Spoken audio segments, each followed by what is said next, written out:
ओम नमो भगवते वासुदेवाय।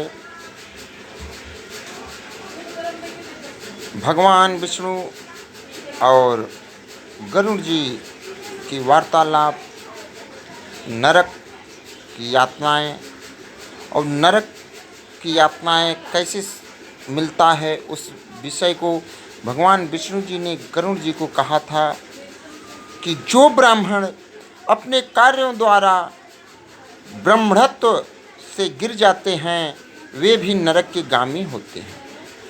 कामांध होकर रजस्वला स्त्री से संसर्ग करने वाले भी नरक में जाते हैं। जो व्यक्ति अपने शरीर के मलमूत्र को अग्नि जल बगीचे में त्यागते हैं वे भी नरकगामी होते हैं। प्राणघातक शस्त्रों को बनाने वाले तथा बेचने वाले भी नरक के गामी होते हैं। वैश्य होकर चर्म एवं चर्म से बनी वस्तुओं का व्यापार करे, स्त्रियां जो वैश्या का काम करे तथा विष बेचने वाले नरक में जाते हैं। जो स्त्री होती है वेश्या का काम करे वो भी नरक में जाती हैं। जो विष बेचती हैं, एक हिसाब से वेश्या को विष के रूप में ही देखा गया है, वो भी नरक की गामी होती हैं। अनाथों पर जुर्म करने वाले, श्रेष्ठ पुरुषों से द्वेष रखने वाले, निरपराध को दंड देने वाले नरकगामी होते हैं। ऐसे धनवान जो गरीबों को भोजन नहीं कराते वे नरकगामी होते हैं।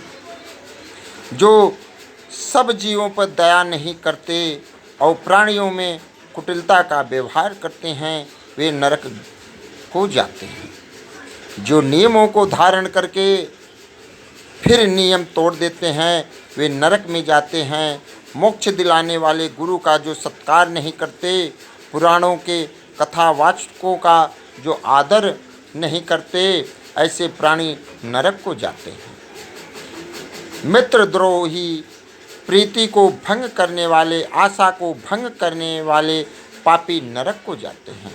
देवयात्रा, विवाह, तीर्थ में जाने वालों को जो लूटता है वह घोर नरक में जाता है और उसी में बसता भी है, वहाँ से वह कभी नहीं लौटता। घर, गांव या वन में आग लगाने वाले को यमदूत अग्नि कुंड में पकाते हैं। उनका सारा शरीर जल जाने पर वे जब यमदूतों से क्षमा की याचना करते हैं तब यमदूत तलवार के पत्तों वाले वन में ले जाते हैं। वे पत्ते तलवार की भांति तीक्ष्ण होते हैं, उनके पत्तों से अंग कटने लगते हैं। पानी मांगने पर यमदूत उन्हें तेल की गर्म कढ़ाई के आगे खड़ा कर देते हैं और कहते हैं, लो इसे पीकर प्यास बुझाओ। उसे पीते ही उनकी अतड़ियाँ जल जाती हैं और वे गिर पड़ते हैं। इस प्रकार हे गरुड़, पापियों को नरक यातनाएं भोगनी पड़ती है। ऐसे जीव महाप्रलय तक नरक का दुख भोगते रहते हैं। महाप्रलय के बाद नई सृष्टि की उत्पत्ति होने पर उन नरकवासियों को फिर नरक में उत्पत्ति होती है।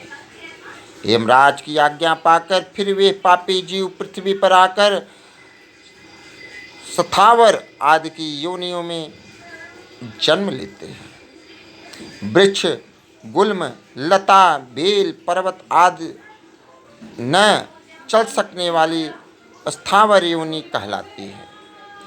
इस प्रकार यह देव निर्मित कीड़े, पशु, पक्षी आदि, भूचर, नभचर तथा मछली, मगरमच्छ आदि जलचर आदि 84 लाख योनि में जन्म लेकर घूमते फिरते मनुष्य योनि को प्राप्त करते हैं।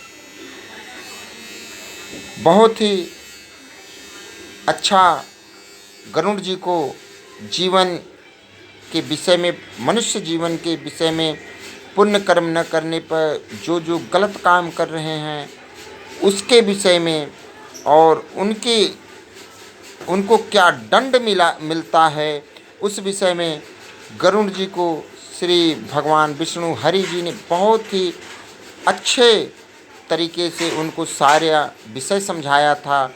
और गरुड़ जी की ही देन है जो पृथ्वी पर मनुष्यों के अंदर इस प्रकार का भावना दिया, ऋषि मुनियों तक उन्होंने पहुंचाया कि अगर जो भी प्राणी, जो भी मनुष्य गलत करेगा उसको दंड अवश्य मिलेगा।